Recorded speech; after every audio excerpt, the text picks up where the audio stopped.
Assalamualaikum warahmatullahi wabarakatuh. Ya, kali ini saya akan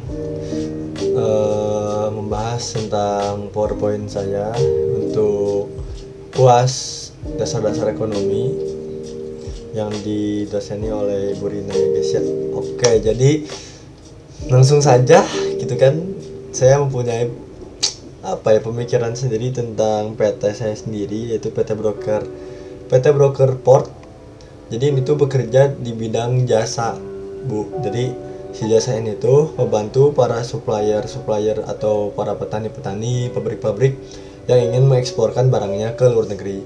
Dengan adanya si PT Broker Port ini, di pemikiran saya bahwa si petani akan mendapatkan keuntungan yang lebih besar dibandingkan dengan menjual barang begitu saja, dan juga dengan kuantiti yang sangat besar lagi begitu. Nah, bisa dibilang kalau misalkan perusahaan ini itu bergerak di bidang ekspor dan impor ya guys ya. Terus next, sini ada visi dan misinya tentang perusahaan ini: menjadi perusahaan broker terbaik, dikenal dalam kepercayaannya, kepuasan pelanggan yang terus memajukan perusahaan. Dan misinya adalah memberikan pelayanan terbaik pada pelanggan, memberikan pelayanan terbaik agar pelanggan percaya atas kerja perusahaan, menciptakan sumber daya yang profesional, dan menciptakan lingkungan kerja yang sangat kreatif dan nyaman.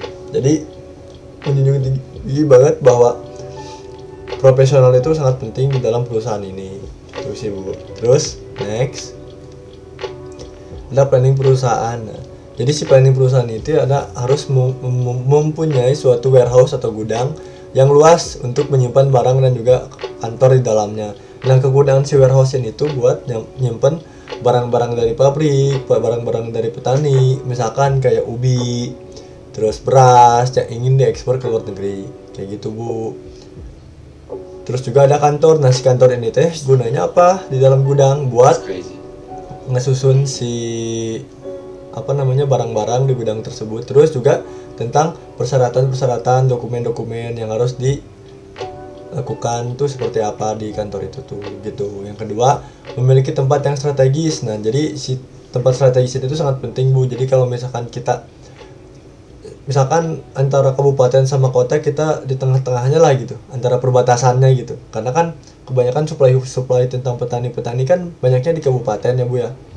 Kita harus nyimpen di perbatasan antara kabupaten sama kota. Jadi kalau misalnya mau ke Jakarta di Bandung nih, misalkan kabupaten Bandung mau ke Jakarta, jadi harus ibaratkan bisa memilih jalan yang paling cepat lah untuk ke jalan tol gitu, kayak gitu sih Bu. Terus memiliki pekerja yang profesional, itu menjelas ya, mengutamakan pekerja di bidang ekspor dan impor karena jasanya tentang ekspor dan impor. Next, ada organisasi perusahaannya, ada direktur utama, misalkan saya Amin, manajer operasional, sekretaris, kepala gudang, pekerja marketing, dan office boy.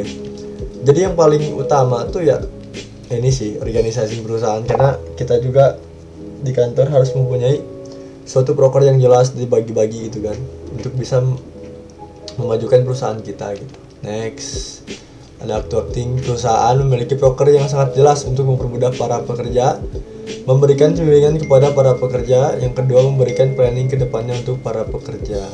Oke, next ada controlling perusahaan. Nah, controlling perusahaan itu mengontrol para pekerja untuk terus memberikan kualitas kerja yang maksimal, memberikan sanksi jika ada penyimpangan di dalam perusahaan, memberikan kontrol penuh atas sistem kerja perusahaan untuk kedepannya, terus mengevaluasi perusahaan agar terus maju. Tapi yang paling penting dari sini yaitu terus mengevaluasi perusahaan agar terus maju. Oke, dan ya mungkin segini aja ya tentang planning perusahaan saya, dan mungkin bisa dibilang ini sangat realistis untuk bisa dilakukan. Semoga di tahun yang akan datang PT ini bisa jadi kenyataan di dalam bisnis saya gitu. Amin ya rabbal alamin. Oke, siap. Makasih Bu.